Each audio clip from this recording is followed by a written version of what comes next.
काल ने ये कहा था कि कलयुग में इनको ऐसा कर दूंगा, ये भक्ति के योग नहीं रहेंगे। शराबी, कवाबी, स्वार्थी, निर्लज, ऐसी पिक्चरें बना दी। देखते आप देख लो पश्चिमी देशों में नग्न नाच हो रहा है, सरेआम जो घूम रहे हैं जैसे पशु घूमया करे नंगे, कोई कुर्ते के छोटे छोटे कपड़े पहनकर बहन बेटियां भी सरेआम ऐसे घूम रही है। तो ऐसी निर्लज्जता कर दे। अब ये हमारे समाज में भी घर करने लगी। ओठों पर लिपस्टिक, ये नाखून पॉलिश और उस तरह के लटक मटक, ये पाउडर चटक मटक, ये कोई बहन बेटी हमने करती नहीं देखी। ऐसी वो वैसाएं किया करती थी, उनको घटिया औरतें माना करते थे। और आज देख लो, जब कोई भी पीछे नहीं रही बहन बेटियां। इसी बूंदी पॉलिश लाऊंगी, पूरे नौ न लाल कर लेंगी, मुंह ऐसा बूंदा लाल, देखते बूंदा शक्ल भी ना अच्छी लगे। तो इस तरह की ड्रामाबाजी इस काल ने करवा दी, हमें निर्लज बना दिया। और सरेआम डांस करती हैं ब्याह शादी में, बेटियां नाचे, उड़े बाप नाचे, उड़े बेटी नाचे, उड़े माँ नाचे। अरे थारा गजब, इधर वैसा ही नाचा करती थी कि तो बंद कोठों में, आज सरेआम नचा दिए काल ने हमारे को। हम निर्लज हो गए। अब इस समाज को देखो, कल बताया था आपको कि इस शिक्षा का अवगुण गणा है, लाभ एक है। और ये लाभ सब अवगुणों को सेट कर देगा। कि अवगुण ये है कि निर्लज्जता, चातुरता, हम एक दूसरे के दोहना प्रिय नहीं रहे, अपनी चतुरता के कारण काग बन गए। काग क्या करता है कि जैसे कौवा होता है, गधे की चोंच कमर टूटी होती है और उस दुखती उस जख्म को ही दूनी चोंच मार मार कर उससे खाता है। हम इस चतुरता के कारण रिश्वत लेते हैं, किसी का काम नहीं कर अधिकारी पैसा लेने के लिए उनको 100 ऑब्जेक्शन लगाकर चक्कर कटाते रहते हैं। सब्जी में हर चीज में मिलावट, कहते हैं ऐसा इंजेक्शन लगाते हैं बेल का, तोरी तड़के इतनी लंबी हो ही पावे। थारा गजब है, सिर्फ वो बेचन खातिर कि थारा पैसा, तुम्हें पैसा मिल जाए, हुकंड क्रुक। तो ये चतुरता आ गई। अब डॉक्टर लोग देख लो, सभी तो नहीं हुआ करते, लेकिन 80% इतना जुल्म करते हैं। 2 रुपये का 100 रुपये मांग ले, 200 मांग ले, कोई टाला नहीं, 500 मांग ले, 1000 गरीब आदमी से। और भी किसी स्तर में देख लो आप, कोई पीछा नहीं रह रहा।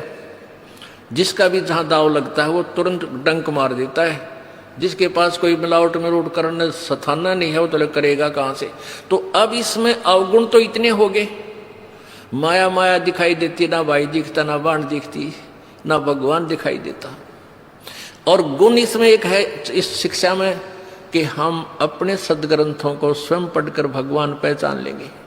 और इस भगवान के पहचानने के उपरांत, इस ज्ञान को सुनने के बाद अपने आप ये माया की हवस नष्ट हो जाएगी। क्योंकि हमें पता चल जाएगा कि हमारे 2 नंबर के काम करने से धन नहीं जुड़ सकता, पैसा नहीं रह सकता, क्योंकि हमारे भाग्य में नहीं है। और भाग्य से ज्यादा ले लिया तो ना जाने किस प्रकार जाएगा। एक भक्त ने बताया कि मेरा इकलौता पुत्र बीमार हो गया और मैं उसके ट्रीटमेंट के लिए, पहले तो किसी ने बताया इस पर छाया है, इस पर प्रेत है, जंतर मंत्र करने वालों के पास लौटा 20-30 हजार रुपये वहाँ लगाए। फिर डॉक्टर लोकल हॉस्पिटलों में दिखाया, वहाँ काफ़ी पैसे लगे। फिर बताया इसके दोनों किडनी फेल होगी।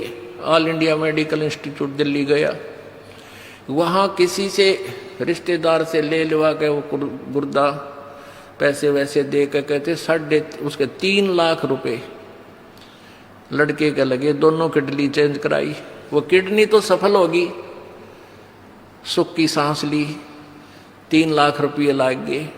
और 6 महीने के बाद वो इकलौता पुत्र बस एक्सीडेंट में मर गया। और तेरा गजब, टक्कर मार मार कर रोया।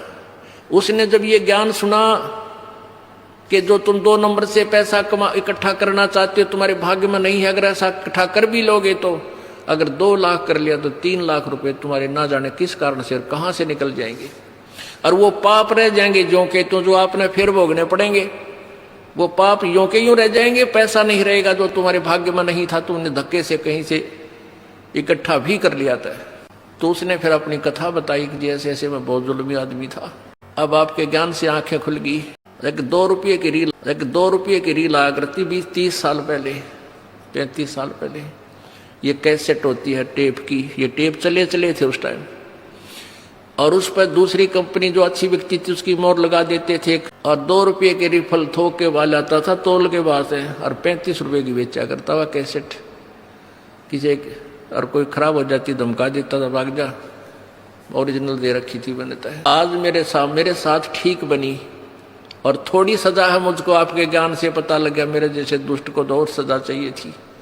तो पुण्यात्माओं, इस ज्ञान से इस माया की हवस को तो खत्म कर देंगे, निर्लज्जता भी खत्म हो जाएगी। हमारी बहन बेटियों देख लो यहाँ पर किस प्रकार आती हैं, एक देवी आया करती हैं ऐसे, ना कोई फंड करती, अपना सीधे साधे कपड़े पहन कर जो एक आम सभ्य समाज में होना चाहिए ऐसा इनका व्यवहार हो गया है।